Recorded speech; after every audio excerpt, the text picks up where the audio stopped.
Terima kasih atas kebersamaan Anda bersama kami di tempat ini. Kita akan berdiskusi sejenak dengan salah satu tokoh yang sangat penting di dalam pengelolaan kawasan ekonomi khusus Indonesia. Bersama saya telah hadir Bapak Dr. Insinyur Wahyu Utomo MS. Beliau adalah Deputi 4 Bidang Koordinasi Pengembangan Wilayah dan Tata Ruang Kementerian Koordinator Bidang Perekonomian Republik Indonesia. Selamat sore Pak Wahyu. Sore, Bukti. Terima kasih atas kehadiran Pak Wahyu bersama dengan kami podcast Camp Indonesia.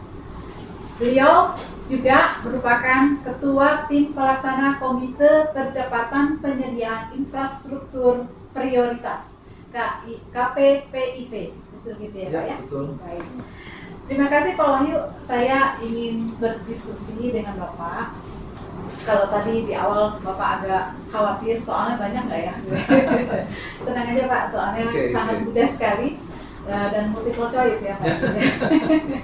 Jadi ada satu pertanyaan yang mungkin secara periode waktu bisa Bapak jelaskan past, present, dan future. Intinya adalah bagaimana sih tentang pengelolaan KEK Indonesia pada waktu dulu kita menginisiasi, lalu kita perjalanan sekarang, dan kira-kira milestone apa yang Bapak ingin sampaikan kepada KEK generasi 2045 misalnya. Oke, terima kasih Mbak Upi. Jadi mungkin saya infokan terlebih dahulu ya. Deputi saya adalah Deputi Pengembangan Wilayah dan Tata Ruang, kemudian juga dikenal dengan Deputi 6, bukan Deputi 4. Oh, ya, oke. Oh, ini terakhir Indonesia saya koreksi. Ya, jadi kembali lagi ke masalah KEK. Iya. KEK itu sebetulnya panjangan dari kawasan ekonomi khusus yang dibentuk oleh pemerintah dalam rangka kita ingin mengembangkan beberapa pusat-pusat ekonomi yang baru ke depannya, ya. Dan kenapa begitu? Karena kita tahu bahwa permasalahan pemerataan ekonomi di Indonesia ini masalah yang masih belum bisa sepenuhnya kita selesaikan. Sehingga perlu ada kita membangun pusat-pusat ekonomi baru yang tentunya kalau ini dibangun sesuatu yang baru perlu ada turun tangan pemerintah untuk memberikan insentif. Insentif ini baik dari sisi fiskal maupun non fiskal. Insentif dalam rangka mengembangkan kawasan ini supaya bisa mempunyai daya saing yang tinggi dan bisa memberikan manfaat bagi pertumbuhan ekonomi di daerah itu tersendiri maupun pertumbuhan ekonomi secara nasional. Nah, apa yang kita berikan ini adalah termasuk juga misalnya pembangunan infrastruktur di luar kawasan. Ya, ini menjadi penting karena bagaimana membuat satu daerah KEK itu menjadi berdaya saing tinggi dan menjadi pusat investasi ke depan, maka tentu harus didukung dengan infrastruktur yang cukup baik sehingga KEK ini bisa berkembang dengan baik. Nah, kalau tadi bicara tentang past, sekarang, dan future ya. Di KEK ini memang pada waktu itu dibentuk dengan undang-undang ya. Dan memang pada waktu itu hanya ada 2 KEK yang sebagai generasi awal ya. Mungkin sudah diskusi dengan Pak Edip juga. KEK itu adalah KEK Tanjung Lesung dan KEK Kuala Tanjung ya. Semangke. Ya, Semangke di sana ya.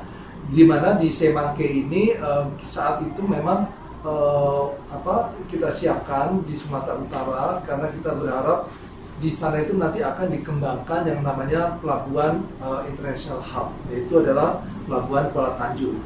Ya, jadi maka pada waktu itu karena sudah ada rencana membangun kawasan ekonomi khusus di Semangke, maka Kuala Tanjung pelabuhan ini jadi penting menurut saya untuk meningkatkan konektivitas juga ke daerah tersebut. Nah, ini adalah yang dulu seperti itu. Kemudian yang kedua adalah KEK pariwisata, ya, Tanjung Lesung. Nah, Tanjung Lesung ini juga bagaimana kita siapkan infrastruktur di luar kawasannya adalah memberikan akses sebetulnya dari Jakarta menuju ke Tanjung Lesung. Nah, memang pada periode-periode pertama KEK ini keluar sudah ada undang-undang ya, dan kita harus akui bahwa dukungan dalam bentuk fiskal itu masih belum maksimal ya, karena Indonesia pada waktu itu memang masih dalam tahap belajar bagaimana KEK yang awalnya kita juga mengadop dari KEK yang di Cina itu bisa kita kembangkan di Indonesia. Nah tentunya kita harus mempelajari dengan kondisi Indonesia. Tidak bisa 100% mengcopy apa yang ada di Cina ya pada waktu itu. Nah memang dalam proses perjalanannya itu tidak mudah ya menyiapkan aturan-aturan yang yang cukup bisa saya katakan cukup signifikan perubahannya ya. Pertama adalah kita harus memperkenalkan apa itu KEK. Kita harus meyakinkan kepada kementerian lembaga dan juga meyakinkan kepada pemerintah daerah manfaat dari KEK ini. Ya, jadi tentunya memang pada awalnya kita harus akui KEK ini berjalan agak lambat atau bisa dikatakan masih perlu penyesuaian lah ya dari konsep-konsep yang lama menuju ke kawasan ekonomi khusus. Nah kemudian yang saat ini memang KEK ini sudah berkembang menjadi jumlahnya total 15 nih Pak Upi ya. Dimana 15 ini ada yang KEK dengan tema industri dan ada juga KEK yang dengan temanya adalah pariwisata ya. Nah demikian juga pengusulnya bermacam-macam. Pengusulnya ada yang dari swasta dan ada juga yang pengusulnya dari pemerintah daerah ya. Nah ini kalau kita lihat sampai saat ini dari 15 KEK ini ada 11 yang sudah beroperasi statusnya ya, artinya sudah dalam tahap pengelolaan. Tapi ada juga 4 yang masih belum ditetapkan sebagai KEK yang beroperasi karena masih ada syarat-syarat yang harus bisa dipenuhi oleh KEK itu sebelum ditetapkan sebagai KEK yang beroperasi ya. Nah perjalanannya kalau kita lihat ya bahwa KEK ini banyak sekali permasalahan yang harus kita hadapi. Berbeda-beda, satu KEK ke KEK lain itu berbeda-beda ya, karena pengusulnya juga berbeda dan juga badan usahanya juga berbeda-beda. Jadi memang banyak sekali yang harus kita selesaikan satu persatu ya. Tapi paling tidak kalau kita lihat permasalahan yang sangat mendasar ini biasanya adalah kemampuan dari badan usaha ya. Badan usaha yang mengelola KEK itu berbeda-beda. Ada yang mempunyai kemampuan yang cukup kuat dalam hal permodalan dan juga konsepsinya kuat, itu bisa cepat. Pemerintah daerah yang mendukung untuk jadinya suatu kawasan itu menjadi KEK ini juga berbeda-beda. Sehingga kalau kawasannya itu bagus, kemudian badan usahanya bagus, pemerintah daerahnya juga bagus dalam mensupport KEK itu, maka itu cepat ya. Tapi harus kita akui ada daerah-daerah yang misalnya ada keterbatasan dari yang namanya Pemda kalau sebagai pengusul. Karena Pemda sebagai pengusul tentunya dia harus menyediakan anggaran. Karena kita sepakati bahwa di dalam kawasan ekonomi khusus itu menjadi tanggung jawab 100% dari si badan pengusul. Di luar KEK itu memang pemerintah bisa masuk dengan infrastruktur menuju ke kawasannya ya. Tapi kalau di dalam kawasan itu benar-benar 100% tanggung jawab si badan usaha. Jadi bisa dibayangkan kalau badan pengusulnya ini adalah pemerintah daerah harus punya anggaran sendiri, APBD-nya. Ya, nah kalau kita bicara APBD, tentunya harus mendapatkan persetujuan dari DPRD dan seterusnya. Di samping itu juga banyak program-program dari pemerintah daerah tersebut juga dalam rangka pembangunan ya. Jadi disinilah makanya ada kelemahan kalau itu pengusulnya adalah pemerintah daerah. Tapi kalau badan usaha harusnya dia punya kemampuan yang lebih kuat dalam hal pendanaan, dalam hal merealisasi konsepsinya untuk pengembangan KEK tersebut. Ini yang pertama. Yang kedua, ini adalah tanggung jawab dari administrator. Ya, administratornya adalah semacam kalau di pemerintah itu adalah yang pemberi izin segala macam, BKPM-nya lah. Tapi ini di level KEK tersebut ya. Karena apa? Administrator ini mendapatkan pelimpahan kewenangan dari kementerian lembaga terkait dalam rangka mendukung KEK ini ya. Nah, kadangkala administrator ini memang harus disediakan oleh pengusul. Jadi kalau itu pengusulnya adalah Pemda, maka harusnya Pemda yang menyediakan administratornya.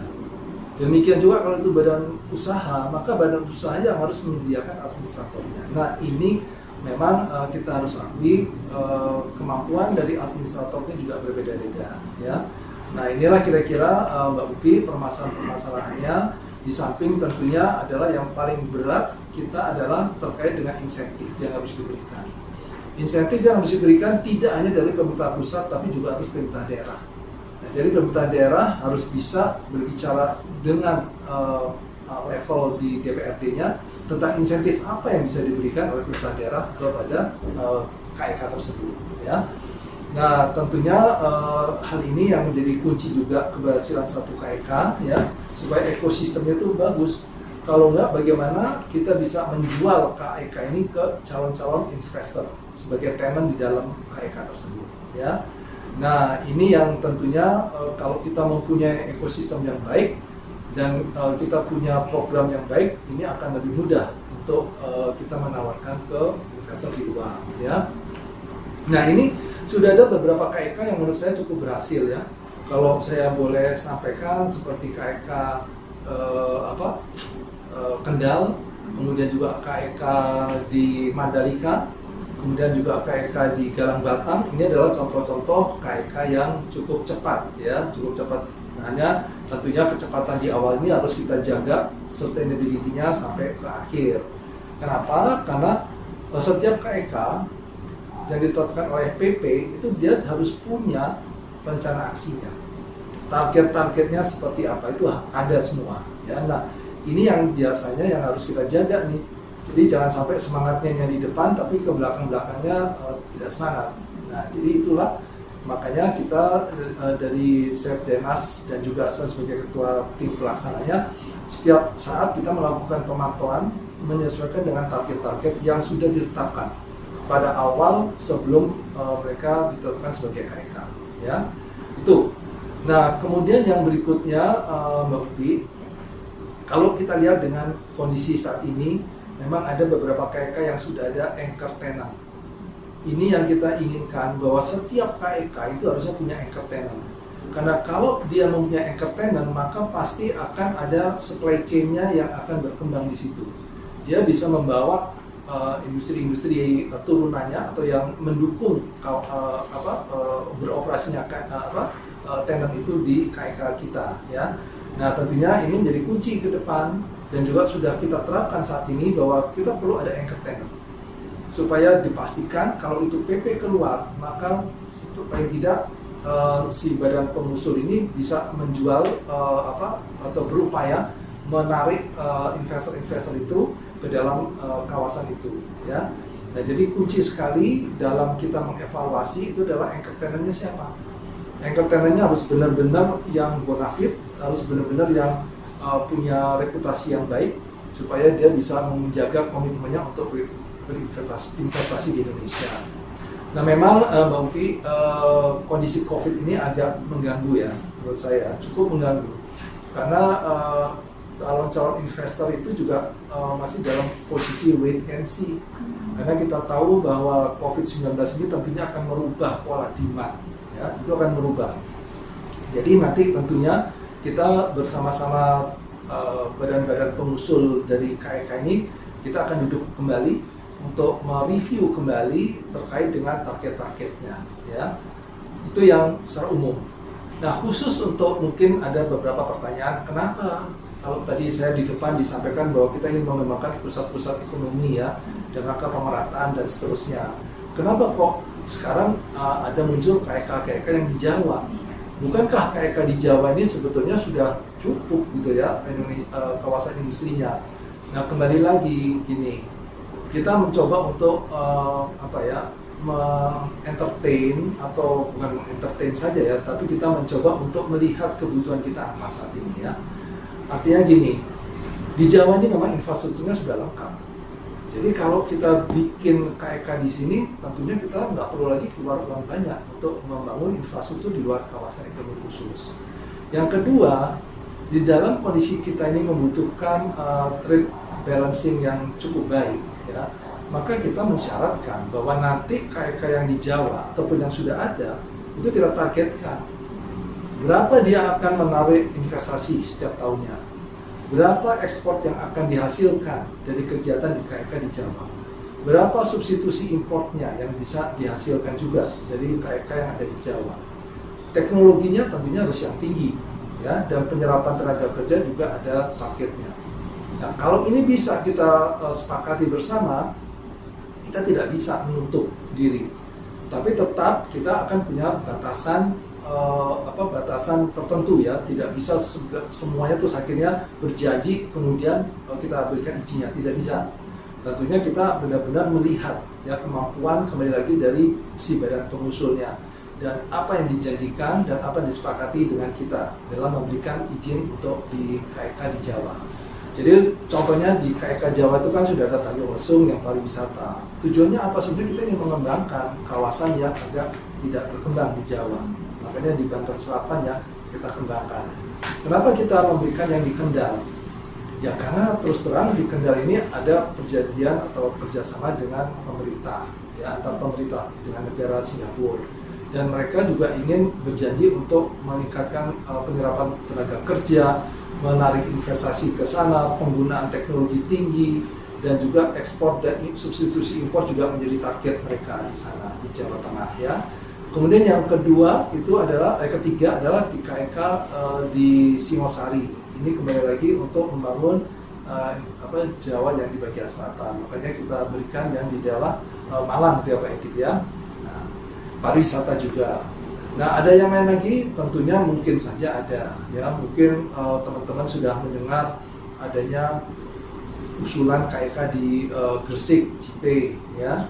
Nah, ini juga menurut kami merupakan salah satu langkah kita karena kita lihat bahwa di sana itu daya saingnya tinggi. Mereka adalah salah satu KEK yang siap dengan pelabuhan di depannya, di depan kawasannya. Nah, tentunya kita juga mensyaratkan agar supaya penyerapan tenaga kerja ya cukup banyak, memberikan manfaat kepada pemerintah ke Jawa Timur dan juga nasional. Kemudian juga ekspornya juga harus besar segala macam. Jadi intinya kalau KEK di Jawa ada target-target tertentu ya, dan kita benar-benar selektif siapa yang membangun. Nah kalau yang di luar Jawa saat ini memang kita agak loose ya, tidak memberikan target. Yang kita berikan targetnya adalah dia harus punya anchor tenant-nya siapa, gitu loh, supaya paling tidak ini bisa bisa berkembang dengan cepat. Namun demikian Mbak Upi saya sampaikan bahwa pemerintah juga di dalam PP-nya tidak serta-merta bahwa suatu KEK dengan mudahnya akan terus menjadi KEK. Kita melakukan evaluasi. Kalau KEK-nya ini tidak bisa berkembang dengan baik, ya kita harus melakukan tindakan koreksi. Ya, tindakan koreksinya apa ya? Bisa nanti dilihat di dalam PP yang ada ya. Bisa itu dari sisi penciutan luasannya, bahkan yang terberat adalah mungkin ya kita harus cabut, gitu ya. Kita cabut atau kita kita coba cari cara yang lain bagaimana supaya mungkin lokasinya tidak tepat di situ gitu ya. Tapi itu paling akhirnya lah. Tapi kita tentunya karena ini PP ya kita inginnya ya tetap berjalan. Berbagai upaya kita akan lakukan terlebih dahulu sampai ke titik itu ya. Perbaikan manajemennya, kemudian mungkin kita kurangi luasannya atau mungkin karena demand di dunia ini juga berubah, kita ganti kegiatannya atau apa gitu ya. Dan mungkin juga master plan-nya kita review. Nah ini semua adalah langkah-langkah yang kita lakukan. Itu adalah saat ini. Ke depan seperti apa? Ya tentunya kita berharap apa yang KEK sudah kita tetapkan ini harusnya bisa benar-benar memberikan dampak. Ya. Makanya kita akan mereview terus setiap saat terhadap target-targetnya, rencana aksinya yang sudah disiapkan selama ini. Kemudian kita lakukan perbaikan-perbaikan. Dan juga mungkin kita melakukan harusnya roadshow ini ke negara-negara yang calon-calon investasi. Karena kita sekarang sudah punya istilahnya menu yang cukup banyak. You mau invest di mana? Ada yang manufacturing, ada yang pariwisata, ada di mana saja. Silahkan nanti mungkin dengan teman-teman BKPM dan juga dengan kementerian teknis terkait, tentunya kita harus menyiapkan bahan yang cukup baik untuk menarik investasi ke Indonesia. Kita yakin. Kenapa yakin? Karena kita sudah punya undang-undang cipta kerja yang baru. Di sini banyak sekali hal-hal yang kita lakukan untuk mempercepat investasi. Hal-hal yang terkait dengan kemudahan dalam berusaha ya. Kalau teman-teman ingat adanya ease of doing business ya. Ini yang kita lakukan dengan undang-undang cipta kerja ini adalah bagian dari ease of doing business juga. berbagai usulan, berbagai pemikiran bagaimana untuk menarik investasi itu kita masukkan di dalam Undang-Undang Cipta Kerja. Makanya dari sisi tata ruangnya, dari pengadaan tanah, dari dalam hal proses perizinan segala macam itu kita perbaiki semua. Ya, jadi saya yakin ke depan kalau kita benar-benar bisa konsisten menjalankan Undang-Undang Cipta Kerja, kita bisa mendukung sumber daya manusia yang ada di dalam kawasan ekonomi khusus, dan juga komitmen dari pengusul dari kawasan ekonomi khusus itu untuk tetap mengembangkan kawasannya, dan tentunya dengan ujung tombak BKPM dan Kementerian Teknis kita harusnya bisa menarik investasi ke Indonesia. Saya kira itu Mbak, kalau kita bicara past, now, and future. Terima kasih. Terima kasih Pak Wahyu. Saya ingin bertanya, tadi di depan Bapak bilang kita belajar dari China. Persisnya apa sih Pak yang kita pelajari? Sehingga kita bisa lihat itu sebagai usaha keras Sekdenas KEK untuk meningkatkan KEK di Indonesia. Itu yang pertama. Terus yang kedua, sustainability tadi itu dalam rangka supaya entertainment dan pengelolaan kawasan itu bisa sustain di situ. Itu gimana caranya supaya tidak terpengaruh dengan hal-hal yang sifatnya politis seperti itu, karena kan cukup kuat nih Pak misalnya kalau ketika dia sudah beroperasi kan dia cukup kuat. Saya simak dari beberapa wawancara ada goncangan-goncangan juga misalnya seperti perubahan kepemimpinan daerah seperti itu. Gimana caranya Pak sustainability? Itu dua hal Pak. Oke, kalau kita belajar dari Cina itu terus terang konsepnya ya. Konsepnya adalah bahwa dia itu mengambil lokasinya adalah lokasi yang di pinggiran. Dari Cina itu diambil yang di pinggirnya, ya tidak yang di tengah. Nah, kenapa? Karena aksesibilitasnya lebih mudah. Ya. Kemudian dia hanya tentukan delineasinya tertentu, tidak semua kabupaten ataupun semua kota, misalnya gitu ya. Tapi ada delineasi tertentu yang tentunya ini diberikan semacam insentif agar supaya menarik. Gitu ya, itu yang saya pelajari dari Cina. Nah, memang insentif ini tentunya di Shenzhen ya Pak Idip ya, itu akan di-review setiap saat. Bahkan setahu saya dengan adanya pendekatan ini ya, itu GDP dari daerah itu aja sendiri bukan main meningkatnya, berkali-kali ya. Dan yang kedua adalah bahwa nanti kalau sudah berkembang, ya jangan terus dikasih insentif terus, itu artinya dia nggak berkembang kalau kayak gitu. Jadi memang ada review di sana itu bahwa kalau mereka sudah berkembang menjadi pusat ekonomi yang baru, ya sudah dikeluarkan insentif itu. Karena nggak mungkin kita memberikan insentif itu kalau teman-teman keuangan pasti dia berpikirnya ada potensial loss-nya. Oke, kita loss saat ini terhitungan sekian lama, tapi harusnya ada kembalinya kan. Nah ini yang harusnya makanya insentif ini kita lihat gitu ya, mana yang cocoknya dan waktunya. Nanti manakala ini sudah berkembang dengan baik ya harus siap-siap gitu loh. Itu ya. Nah itu yang belajar dari Cina. Dan itu kita terapkan. Diterapkan. Kita belum mencabut ya, karena kan masih baru ya. Jadi pada waktu PP keluar tuh memang sudah ada insentif itu paling baru beberapa tahun kemudian keluarnya ya. Dan sekarang itu dinilai kurang efisien, kurang efektif, sehingga makanya di Undang-Undang Cipta Kerja ini kita perbaiki gitu ya. Makanya kita yakin dengan Undang-Undang Cipta Kerja ini harusnya dari sisi insentif fiskal itu harusnya lebih baik, dan ini harusnya menjadi daya tarik ya. Tinggal bagaimana kita memperkuat orang-orang di dalam KEK-nya supaya dia berani menjual, mereka berani untuk memberikan informasi, ini loh kita udah punya yang bagus nih sekarang, mau apa ada semuanya dijawab di sini gitu ya. Itu yang pertama. Masalah sustainability ini adalah hal yang mudah disampaikan tapi sulit dilakukan, sama seperti koordinasi, mudah disampaikan sulit dilakukan. Tapi bagaimanapun juga ini perlu tata kelola yang baik. Makanya kalau Mbak Upi tahu kelembagaan dari KEK itu ada administrator, kemudian ada juga dewan kawasan di daerah ya, kemudian ada juga dewan nasional. Nah jadi tentunya dewan nasional ini akan dengan Setdenasnya akan melakukan pemantauan setiap saat. Kalau ini ada geser, ada kelambatan dibandingkan dengan rencana aksinya ya, rencana kerja, ini harusnya sudah langsung eskalasi ke atas. Bahkan kalau memang di level Pak Menko selaku ketua Dewan Nasional KEK ini ada hal-hal yang perlu mendapatkan arahan dari Presiden, jadi eskalasi. Nah itu yang menurut saya yang tentunya menjaga sustainability. Kita mintakan pemantauan tetap, mereka juga pelaporan tetap, tapi tetap ada rencana aksi. Ini yang akan menjagain kita menurut saya.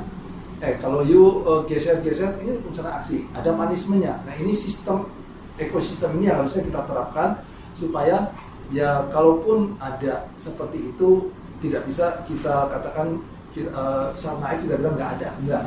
Tapi tetap harus dalam koridor.